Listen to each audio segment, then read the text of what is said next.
हम लोग भारतीय संविधान एवं राज्य व्यवस्था को पढ़ रहे थे और हम लोग पीछे की कक्षा को जहाँ से छोड़े थे वहीं से शुरू करेंगे। तो देखिए, हमने बताया था कि भारतीय संविधान का जो विकास है वह 2 चरणों में संपन्न हुआ है। वह जो है 2 चरणों में संपन्न हुआ है। पहला चरण जब भारत में ईस्ट इंडिया कंपनी का शासन था, तो भारत में अगर 1757 से 1857 तक के अगर समय को देखा जाए तो इस समय भारत में ईस्ट इंडिया कंपनी का शासन था। तो ईस्ट इंडिया कंपनी का शासन था, तो जो भी नियम और कानून पारित होते थे, है ना, उसको यहाँ पे लागू कौन करवाता था? East India company. उसके बाद 1857 की क्रांति के बाद भारत का शासन जो है पूर्ण रूप से ब्रिटिश सम्राट या ताज या क्राउन के अधीन कर दिया गया था। और ये जो शासन था 1857 से 1947 तक चलता रहा था। तो हमने बताया था कि भारत में अंग्रेजों का आगमन 1608 में सबसे पहली बार होता है ना। और 1611 में क्या करते हो कि मछलीपट्टनम में प्रथम व्यापारिक कोठी का निर्माण करते हैं। 1613 में सूरत का निर्माण करते हैं। उसके बाद क्या करते हैं कि धीरे धीरे बंगाल, कर्नाटक, गुजरात का एरिया, है ना, यूपी के कुछ क्षेत्र, है ना, केरल वाला, पश्चिम बंगाल, तो इस तरीके से क्या करते हैं कि धीरे धीरे भारत के बहुत ही बड़े क्षेत्रों पे उनका अधिकार हो जाता है। और जब बहुत बड़े क्षेत्रों पे अधिकार हो जाता है तो क्या करते हैं कि बंगाल को 1757 में आंशिक रूप से जीतते हैं और पूरी तरीके से 1764 में जब बंगाल पे विजयी होते हैं और 1765 में वो इलाहाबाद की प्रथम और दूसरी संधि के द्वारा उनको इतना पावर मिल जाता है कि भारत में राजनीतिक शक्ति के साथ उनको राजस्व वसूलने का भी अधिकार मिल गया। इससे क्या हुआ कि उनकी आमदनी बढ़ गई और जैसे ही उनकी आमदनी बढ़ी तो वो अपना जो आमदनी जो है वह व्यापार में और सैनिकों के खर्चे पे करते थे और प्रमुख हथियार बनाते थे। तो उससे क्या हुआ, उनका आर्मी पावर मजबूत हुआ और आर्मी पावर मजबूत हुआ तो भारत में उनके क्षेत्रों को विस्तार करने में सहायता मिला। बंगाल विजय ने क्या किया, भारत में क्षेत्रों को विस्तार करने में उनको सहायता की, क्योंकि जो 1765 में जो उनको राजस्व वसूलने का अधिकार मिला उससे उनकी आमदनी बहुत ज़्यादा बढ़ गई। तो क्या हो गए, भारत में उन्होंने क्षेत्रों को विस्तार करना जारी कर दिया। उसके बाद क्या हुआ कि 1757 से 1857 तक जो शासन पीरियड हमने बताया है, तो देखिए होता क्या है कि जब अंग्रेज आए थे तो भारत में सबसे पहली बार 1773 में एक अधिनियम पारित किया गया था। तो 1773 से लेकर 1833 ईस्वी तक, 1773 से लेकर 1833 ईस्वी तक जो ईस्ट इंडिया कंपनी था, ये जो ईस्ट इंडिया कंपनी था इसका मुख्य काम क्या था, भारत में व्यापार करना। क्या करना, भारत में व्यापार करना और छिटमुट प्रशासनिक कार्य भी देखती थी। कब तक, 1773 से 1833 ईस्वी तक। लेकिन 1833 ईस्वी में क्या किया गया कि इसको जो है पूरी तरीके से व्यापारिक अधिकार, यानी कि 1833 ईस्वी के अधिनियम के द्वारा इसको जो ईस्ट इंडिया कंपनी थी उसकी पूरी तरीके से व्यापारिक अधिकार को समाप्त कर दिया गया। और भारत में भी इसका काम क्या कर रह गया, तो भारत में अब इसका काम क्या कर रह गया था, प्रशासन करने का। क्या रह गया था, प्रशासन करने का। तो यानी कि 1833 में जो है इसके व्यापारिक जो अधिकार हैं वह व्यापारिक अधिकार क्या कर दिए गए, पूरी तरीके से समाप्त कर दिए गए। तो जब 1833 ईस्वी में इसके व्यापारिक अधिकार पूरी तरीके से समाप्त कर दिए गए तो इसका काम क्या रह गया था, केवल और केवल प्रशासन करना। 1833 ईस्वी के जो ईस्ट इंडिया कंपनी है भारत में नियमित रूप से क्या करती रही, शासन करती रही। लेकिन क्या हुआ कि ईस्ट इंडिया कंपनी जब शासन कर रही थी तो उसकी ऐसी ऐसी नीति भारत में बनकर आई जिससे क्या हुए, प्रत्येक भारतीय क्या हो गए, नाराज होने लगे। और प्रत्येक भारतीय नाराज होने लगे तो असंतोष की भावना जो है जब बहुत ज़्यादा बढ़ गया तो वह 1857 की एक क्रांति का रूप धारण करता है। जब 1857 की क्रांति होती है तो अंग्रेजों को बहुत ही बड़ी परेशानियों का सामना करना पड़ता है और यह चाहते हैं जब अंग्रेज अब यह चाहेंगे कि भारत में ऐसा कोई भी क्रांति नहीं हो, तो जब उन्होंने इसका कारण पे विश्लेषण किया तो उन्होंने पाया कि अगर हम क्या करते हैं कि भारत में जो ईस्ट इंडिया कंपनी है, तो ईस्ट इंडिया कंपनी के प्रति भारत के लोगों का नाराजगी भर गया है, तो हम क्या करते हैं कि ईस्ट इंडिया कंपनी के जो व्यापार का प्रशासन का जो अधिकार है उसको हम हटा देते हैं और उस प्रशासनिक अधिकार को हम प्रत्यक्ष रूप से किसके अधीन कर देते हैं, ब्रिटेन के सम्राट या ताज या क्राउन के अधीन।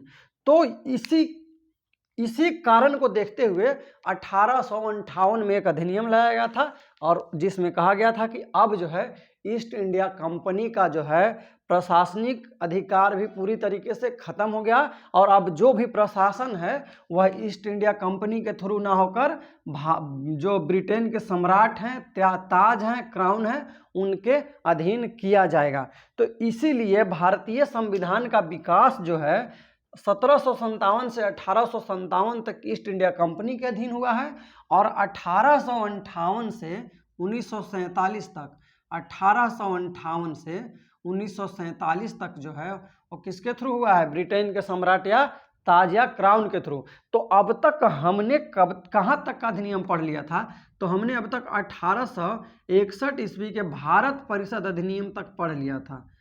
क्या पढ़ लिया था, भारत परिषद अधिनियम तक हमने पढ़ लिया था। तो आज जो हम लोग पढ़ेंगे, आज हम लोग पढ़ने वाले हैं 1800, यानी कि हम लोग पढ़ने वाले हैं भारत परिषद अधिनियम 1892, भारत परिषद अधिनियम 1892।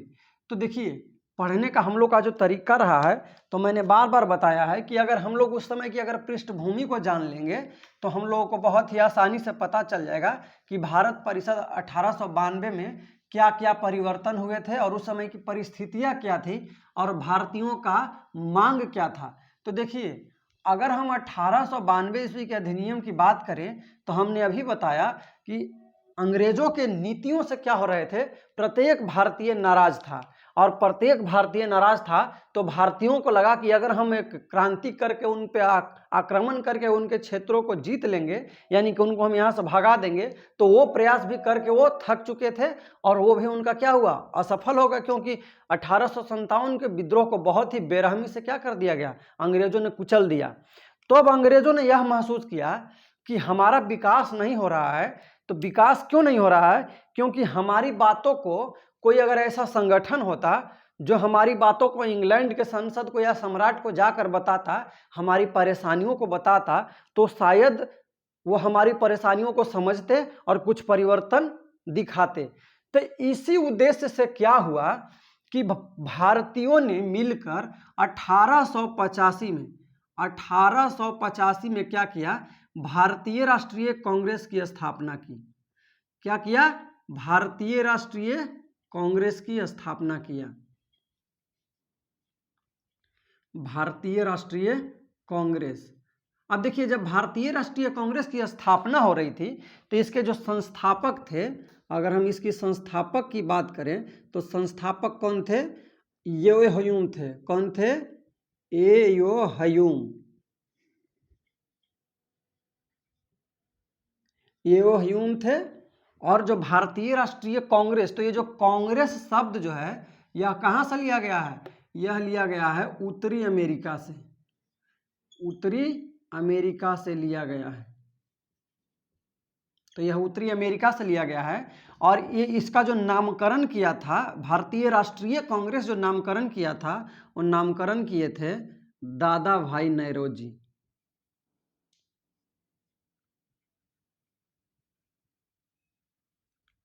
दादा भाई नौरोजी।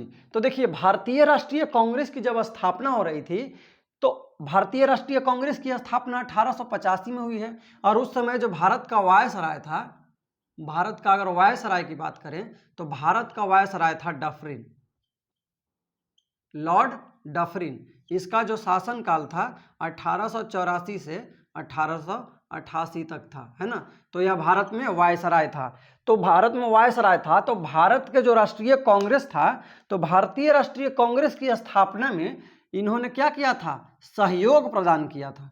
क्या किया था? सहयोग दिया था।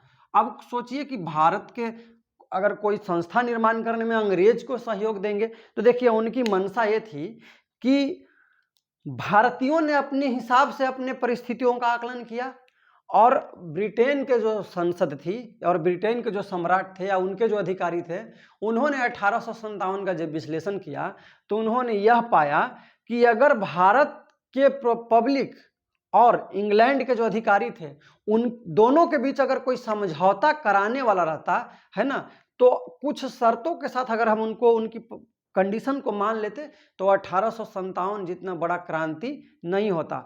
तो इसीलिए उन्होंने समझा, अंग्रेजों ने, कि अगर हम एक ऐसा संस्था का निर्माण करते हैं जो भविष्य में आने वाली जो क्रांतियां हैं, अगर उसको वह रोक दे, है ना, तो हमको क्या होगा? फायदा होगा।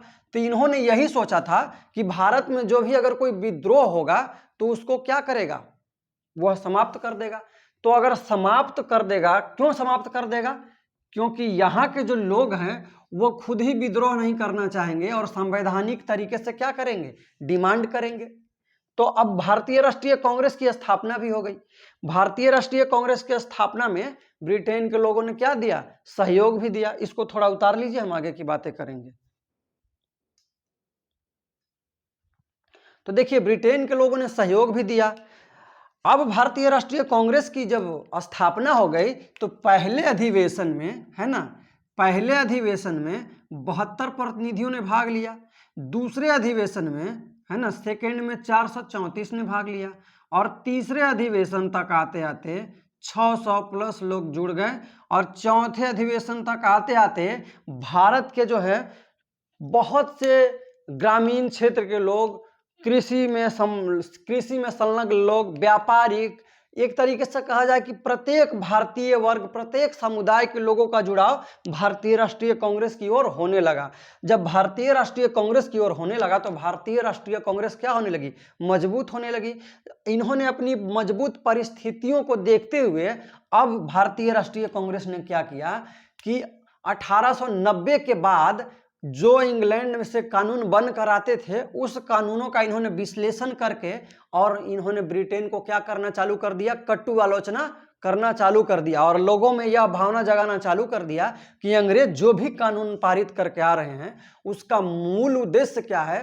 प्रत्येक भारतीयों का शोषण करना, और भारत के जो भी आर्थिक व्यवस्था है, उसको, सामाजिक व्यवस्था है, उसको पूरी तरीके से नहस तहस करना इनका उद्देश्य है। तो इससे क्या हुआ कि भारतीयों में राष्ट्रीयता की उत्पत्ति हो गई। अब भारतीयों की राष्ट्रीयता की उत्पत्ति हो ही जाएगी। अगर 10 लोग हैं और 10 का दुश्मन एक ही है तो 10 लोग आपस में मिल जाएंगे, तो उससे क्या होगा? आपस में तालमेल बनेगा। तो इससे भारतीय राष्ट्रीय की क्या होगी? भारतीय राष्ट्रीयता की भावना विकसित हुई। अब देखिए, अब भारतीय राष्ट्रीय भावना की उत्पत्ति हो गई, तो अब हम देखते हैं कि आखिर ये जब स्थापित हुआ कांग्रेस, तो कांग्रेस का डिमांड क्या था और इनका उद्देश्य क्या था? तो हमने क्या बताया था कि देखिए, कांग्रेस जो है, कांग्रेस क्या डिमांड करती है? तो कांग्रेस के मांग को समझने से पहले हम लोग परिस्थितियां समझते हैं। तो देखिए, हमने बताया था कि 1773 का जब रेगुलेटिंग एक्ट आया था, है ना, 1773 का रेगुलेटिंग एक्ट आया था। जब 1773 का रेगुलेटिंग एक्ट आया था तो उसमें कहा गया था कि बंगाल के जो गवर्नर है उनको अब गवर्नर नहीं बल्कि गवर्नर जनरल कहा जाएगा, और वो जो है कहीं तानाशाही ना हो जाए, इसीलिए गवर्नर जनरल के ऊपर 4 सदस्यों को बैठाया गया, है ना, और कहा गया कि बहुमत से कोई भी कार्य होगा, है ना। तो 4 सदस्य, और यही 4 सदस्य को क्या कहा गया? कार्यकारिणी परिषद। इनको क्या कहा गया? कार्यकारिणी परिषद कहा गया। तो इनको कार्यकारिणी परिषद कहा गया। अब क्या हुआ कि 1784 का जब टाइम आया तो गवर्नर जनरल के सदस्यों की संख्या जो है 3 कर दी गई। एक सदस्य को हटा दिया गया, और इसी में से एक सदस्य को क्या बना दिया गया? सेनापति बना दिया गया। क्या बना दिया गया? सेनापति बना दिया गया। उसके बाद क्या हुआ कि 1784 के बाद 1833 ईस्वी का टाइम आया। जब 1833 ईस्वी का टाइम आया तो उस समय बहुत बड़े क्षेत्र पे अंग्रेजों का क्या हो गया था, अधिकार हो गया था। और इतने बड़े क्षेत्रों पे जब अधिकार हो गया था तो इतने बड़े क्षेत्रों पे अलग अलग गवर्नरों के द्वारा प्रशासन करने में बहुत ही परेशानियों का सामना करना पड़ रहा था। तो उन्होंने इसका एक सॉल्यूशन निकाला, उसका हल निकाला कि अब हम क्या करते हैं कि 1833 ईस्वी के अधिनियम के द्वारा हम क्या करते हैं कि बंगाल का जो गवर्नर जनरल है उसको हम क्या कर देते हैं, भारत का गवर्नर जनरल बना देते हैं। क्या बना देते हैं, भारत का गवर्नर जनरल। तो भारत का गवर्नर जनरल बना देते हैं और जितने भी प्रांत हैं सभी को उसके अधीन कर देते हैं। तो अब इतने बड़े क्षेत्रों पे क्या हो गया, इसका नियंत्रण हो गया और यह भी अधिकार दे दिया गया कि अब जो भी नियम और कानून बनाएंगे वो भारत के गवर्नर जनरल, उसके कार्यकारिणी परिषद ही बनाएगी और वही बनाया हुआ कानून भारत में क्या होगा, लागू होगा। तो अब क्या हुआ कि इनको कानून बनाने के लिए सदस्यों की संख्या तो कम कर दिया गया था 1784 में 3, और कानून बनाने का अधिकार भी 1833 में दे दिया। तो इसीलिए क्या हुआ कि 1833 ईस्वी में ये जो गवर्नर जनरल के कार्यकारिणी परिषद थे 3, उसमें एक चौथा सदस्य को जोड़ा गया और वह जो सदस्य होता था वो क्या होता था, विधि का विशेषज्ञ होता था। कौन होता था, विधि का विशेषज्ञ। तो विधि का विशेषज्ञ को क्या कर दिया गया, जोड़ दिया गया। और ये जो जुड़ने वाले थे सदस्य वो थे लॉर्ड मैकाले।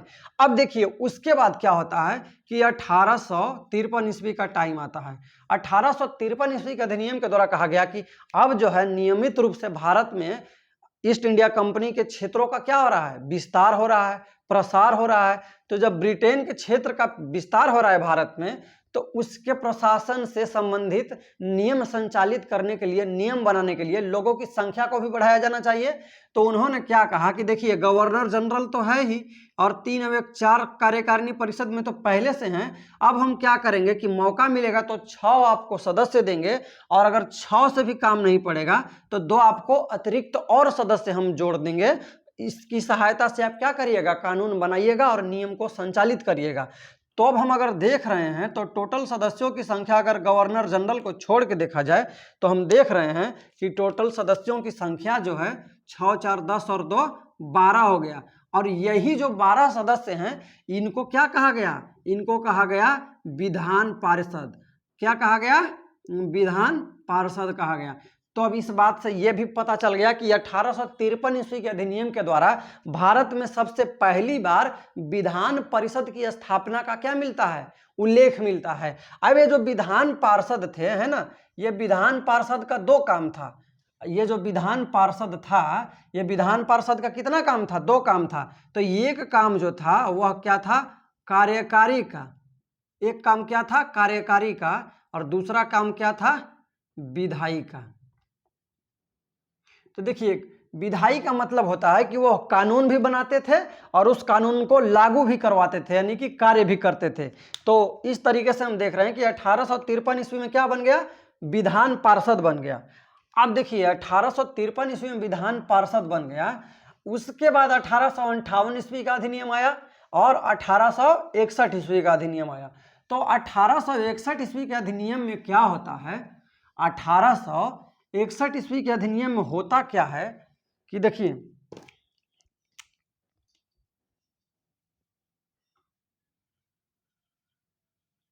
1861 ईस्वी के अधिनियम में होता है ये कि भारत में जो है विधान पार्षद का अगर स्वरूप हम देखते हैं तो एक तो पहले से हम बताएं कि 1853 में विधान पार्षद को क्या किया गया, स्थापित किया गया, है ना।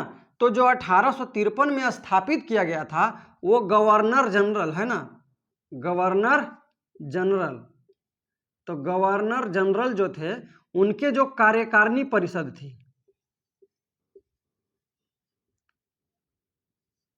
उनकी जो कार्यकारिणी परिषद थी, तो कार्यकारिणी परिषद में 4 + 6 + 2 यानी कि 12 लोग हुए और इसी को क्या कहा गया, विधान पार्षद कहा गया।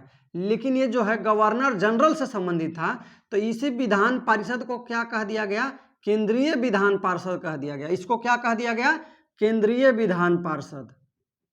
तो इसको कहा गया केंद्रीय विधान पार्षद। क्यों, क्योंकि भारत के जो गवर्नर जनरल थे वो पूरे भारत पे शासन संचालित करते थे। उसके बाद क्या हुआ कि 1861 ईस्वी में 1861 ईस्वी में यह अधिकार दिया गया कि अब जो है गवर्नर जनरल को अलग हट के जो प्रांत थे उस समय भारत में, उन प्रांतों में भी क्या कर सकते हैं, आप जो है विधान परिषद का निर्माण कर सकते हैं। तो इसी के तहत 1861 में बंगाल में विधान परिषद की क्या किया गया, निर्माण किया गया। 1886 में जो है संयुक्त प्रांत जिसको क्या कहते थे, यूपी कहते हैं अभी। उसके बाद 1897 में अगर देखें तो पंजाब में भी विधान पार्षद की क्या हो गई, निर्माण हो गया। जब पंजाब में भी विधान पार्षद का निर्माण हो गया तो अब देख रहे हैं, तो इसको जो कहा गया, इसको कहा गया प्रांतीय विधान परिषद। इसको कहा गया प्रांतीय विधान परिषद। तो अब हम देख सकते हैं कि विधान परिषद जो है दो रूपों में विद्यमान था। एक तो था सेंट्रल लेवल पे, जिसको जो है गवर्नर जनरल के कार्यकारिणी परिषद के सदस्यों में थे, उनको कहा गया केंद्रीय विधान पार्षद। और दूसरा हो गया कि उस समय जो प्रांत थे, है ना, जो केंद्रीय शक्ति के अधीन थे, जो केंद्रीय शक्ति के द्वारा ही कार्य करते थे, उनको क्या कहा गया, प्रांत कहा गया। जैसे बंगाल हो गया, मद्रास हो गया, मुंबई हो गया, है ना। तो इस तरीके से क्या प्रांत थे, तो प्रांतों में भी क्या किया गया, विधान परिषद का निर्माण किया गया। तो सबसे पहली जो अगर देखें कि जब 1885 में भारतीय राष्ट्रीय कांग्रेस की स्थापना होती है, तो जब भारतीय राष्ट्रीय कांग्रेस की स्थापना होती है तो यहाँ पे जो हम देख रहे हैं कि विधान परिषद का निर्माण किया गया, तो इसके जो भी सदस्य थे, इन सदस्यों को चुनने का अधिकार किसका था, निदेशक मंडल और गवर्नर जनरल के द्वारा ही था। और जो भी सदस्य बनते थे उनको हटाने का, तो जो एक तरीके से हम कह सकते हैं कि यही बनाते भी थे और यही उनको बाहर करते थे। तो जब भारतीयों के मन में आया कि भारत से संबंधित अगर कानून ब्रिटेन के लोग ही बनाएंगे तो हमारा भला कैसे सोचेंगे, तो 1885 में कांग्रेस जो है, भारतीय राष्ट्रीय कांग्रेस ने कहा कि आप क्या करिए कि ये जो गवर्नर जनरल के कार्यकारिणी परिषद है, इसमें जो भी सदस्य हैं, इसमें भारतीयों को भी जोड़िए। इसमें किसको जोड़िए, भारतीयों को भी सदस्य बनाइए। तो भारतीयों को भी सदस्य बनाइए। और दूसरी चीज कहा कि इसमें जो भी कार्यकारिणी परिषद के सदस्य संख्या है, उस सदस्य संख्या को क्या किया जाए, बढ़ा दिया जाए, यानी कि वृद्धि किया जाए। और कहा कि आप जो प्रांतीय विधान परिषद है, यानी कि प्रांतीय विधान परिषद है, उसके भी सदस्यों की संख्या को क्या कीजिए, आप बढ़ाइए। तो इन्होंने कहा कि ठीक है, हम कोशिश करेंगे, बढ़ाने की कोशिश करेंगे। तो इनका मुख्य उद्देश्य क्या था कि उस समय जो भी विधान परिषद की रचना हुई थी, है ना, तो विधान परिषद का जो गठन हुआ था, तो कांग्रेस का मूल उद्देश्य था उस समय कि जो भी विधान परिषद है उनकी शक्तियों को और उनके अधिकार को और उसके रचना को क्या किया जाए, बढ़ावा दिया जाए, है ना, यानी कि उसको बढ़ाया जाए। तो इन्हीं सब बातों को ध्यान में रखते हुए उस समय 1890 में एक जो है भारत में राज्य सचिव थे। कौन थे, राज्य सचिव। राज्य सचिव का जो नाम था वो था लॉर्ड क्रॉस।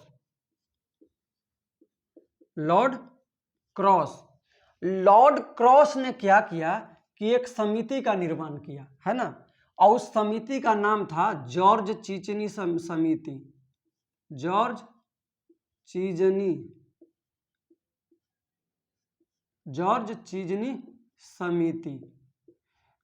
चीजनी समिति के द्वारा बनाया गया प्रारूप को ब्रिटेन के संसद में पारित किया गया और वही कानून जो है बनकर आया भारत परिषद अधिनियम 1892।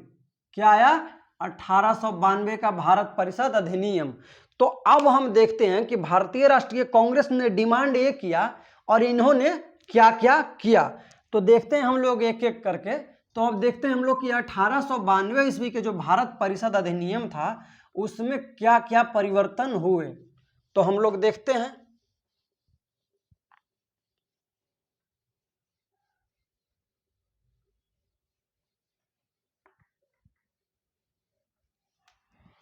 तो देखिए हमने बताया, क्या बताया कि 1833 में गवर्नर जनरल के जो कार्यकारिणी परिषद थे, अगर गवर्नर जनरल को कर दे और कार्यकारिणी को वर्किंग काउंसिल कर देते हैं, तो गवर्नर जनरल के जो कार्यकारिणी परिषद थे उसमें सदस्यों की संख्या कितना था? 4 था। लेकिन ये जो 4 सदस्य थे ना, तो अब क्या कहा गया कि देखिए अब ये 4 सदस्य रहते थे और हम आपको क्या देते थे? कम से कम 6+2 देते थे ना। तो अब जो है ऐसा नहीं रहेगा, अब हम आपको कानून बनाने के लिए कम से कम सदस्यों की संख्या 10 और अधिक से अधिक सदस्यों की संख्या जो है 16 देंगे। तो पहला परिवर्तन क्या हुआ कि गवर्नर जनरल के कार्यकारिणी परिषद में, गवर्नर जनरल के कार्यकारिणी परिषद में जो अतिरिक्त सदस्यों की संख्या थी वह कम से कम 10 और अधिक से अधिक क्या हो गया? 16 किया गया। दूसरा मैंने बताया था, ये जो हो गया केंद्रीय विधान परिषद, ये क्या हो गया? केंद्रीय विधान परिषद में ये जो बात हो रहा है वो केंद्रीय विधान परिषद में हो रहा है। उसके बाद मैंने बताया था कि प्रांतीय विधान परिषद का भी निर्माण हो चुका था। तो प्रांतीय विधान परिषद का निर्माण हुआ था। तो प्रांतीय विधान परिषद से संबंधित क्या काम हुआ? तो देखिए इसमें कहा गया कि यहाँ जो सदस्य होते थे इसमें जो है अब कम से कम, है ना, कम से कम सदस्यों की संख्या जो है 8 दिया जाएगा और अधिक से अधिक जो है सदस्यों की संख्या जो है 20 कर दिया जाएगा। जो अतिरिक्त सदस्य पहले होते थे उससे हम कम से कम 8 और सदस्य देंगे और अधिक से अधिक 20 और सदस्य देंगे, ताकि आप जो हैं बढ़िया से कानून बनाइए और उस कानून को बनाकर आप क्या कीजिए कि भारत के गवर्नर जनरल के पास ले आइए और गवर्नर जनरल अगर आपको पारित कर देता है, उस कानून से सहमत हो जाता है, तो आपका बनाया गया कानून जो है आपके प्रांत में क्या होगा? लागू हो जाएगा। 2 चीजें हो गई। तीसरी बात 1892 ईस्वी के अधिनियम के द्वारा किया गया कि ये जो सदस्य देख रहे हैं कि 10 और 16 ये आएंगे कैसे, है ना, ये 10 और 16 सदस्यों को कौन देगा? तो देखिए इनका जो है निर्वाचन की बात कहा गया। क्या कहा गया कि जो भी सदस्य आएंगे ये या यहाँ जो भी आएंगे वो किस मेथड के द्वारा आएंगे? तो निर्वाचन के थ्रू आएंगे। कैसे आएंगे? निर्वाचन के थ्रू आएंगे। तो अब इनका निर्वाचन कौन करेगा? तो देखिए निर्वाचन करने की जो शक्तियां थी वो उस समय के राजा रजवाड़ों को दिया गया, है ना, राजा रजवाड़ों को दिया गया।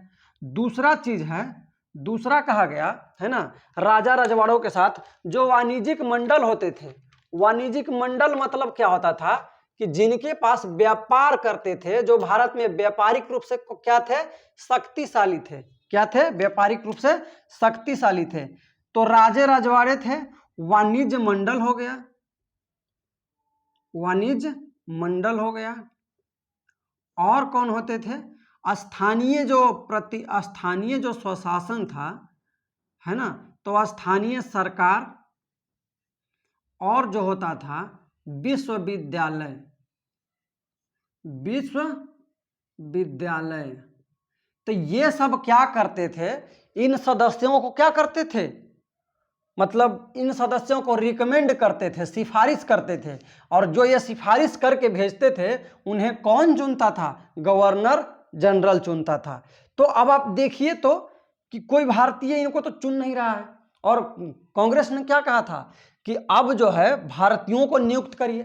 तो अभी हम देख रहे हैं कि भारतीय कोई तो आया भी नहीं है, भारतीय कोई आया भी नहीं है। और इनको जो नियुक्त कर रहे हैं, कौन कर रहे हैं? ब्रिटेन के जो स्थानीय सरकार की अगर बात करें हम, तो आप पढ़े होंगे 1687 में मसूलीपट्टनम में सबसे पहली बार नगर निगम की स्थापना हो गई थी।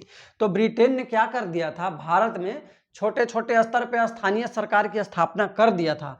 तो हम देख रहे हैं कि राजे रजवाड़े, वाणिज्यिक मंडल या स्थानीय सरकार या विश्वविद्यालय, यही लोग क्या कर सकते थे? इनको सिफारिश करते थे और उनको क्या करते थे? गवर्नर जनरल चुनते थे। तो ये जो तरीका है कि हम आपको भेजेंगे और आप उनको चुनिएगा, तो इस निर्वाचन पद्धति को क्या कहा जाता है? अप्रत्यक्ष निर्वाचन पद्धति।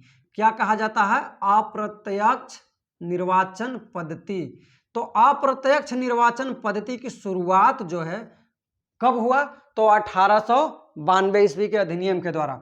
चौथी जो परिवर्तन किया गया कि ये जो लोग चुन के आ रहे हैं, है ना, ये जो लोग चुन के आ रहे हैं अप्रत्यक्ष निर्वाचन पद्धति के, तो इनका अधिकार और इनका शक्ति क्या था, तो शक्ति ये था कि ये लोग बजट पे जो है, बजट पे क्या हो गया, बजट पे क्या कर सकते थे, तो बजट में जो भी पैसा होता था, है ना, तो रकम के घटाने और बढ़ाने संबंधित मुद्दों पे क्या कर सकते थे, बहस कर सकते थे। क्या कर सकते थे, बहस कर सकते थे, लेकिन यह कटौती प्रस्ताव नहीं ला सकते थे और इनको वोट देने का अधिकार यानी कि वोटिंग का अधिकार भी इनको नहीं था। पांचवी बात क्या हुआ कि अगर कोई सार्वजनिक बात होती थी, है ना, कोई ऐसा मुद्दा होता था जो सार्वजनिक समाज से संबंधित होता था, तो ये जो लोग होते थे वो अगर गवर्नर जनरल के कार्यकारिणी परिषद को 6 दिन पहले अगर सूचना दे देते कि हम जो है इस बात को जानना चाहते हैं, आप हमें बताइए, तो ये जो है सार्वजनिक हित पे क्या कर सकते थे, प्रश्न पूछ सकते थे, इनको अधिकार था, लेकिन वोटिंग नहीं कर सकते थे। और दूसरी चीज 6 दिन पहले उनको सूचना देना होता था गवर्नर जनरल के कार्यकारिणी परिषद को। तो ये जो हम देख रहे हैं, ये जो चीजें थी क्या थी, 1892 ईस्वी का अधिनियम। तो आज आप लोगों को मैंने 1892 ईस्वी का अधिनियम अच्छे से बता दिया है। आप लोग क्या करिएगा, इसको याद करिए और कोई जो रेफरेंस बुक है उसको पढ़िए। कोई भी क्वेश्चन छूटने की संभावना बिल्कुल नहीं रहेगी, मेहनत करिए, है ना। और चूंकि ये टॉपिक थोड़ा ऐसा है कि संविधान का थोड़ा कम इंटरेस्टेड टॉपिक है, लेकिन मैं फिर भी कोशिश जरूर कर रहा हूँ कि आपको ऐसा कॉन्सेप्ट के साथ जोड़ूं कि आपको बोरिंग ना लगे। तो आज की कक्षा को यहीं समाप्त करते हैं, हम लोग आगे की कक्षा में अगले क्लास में मिलेंगे।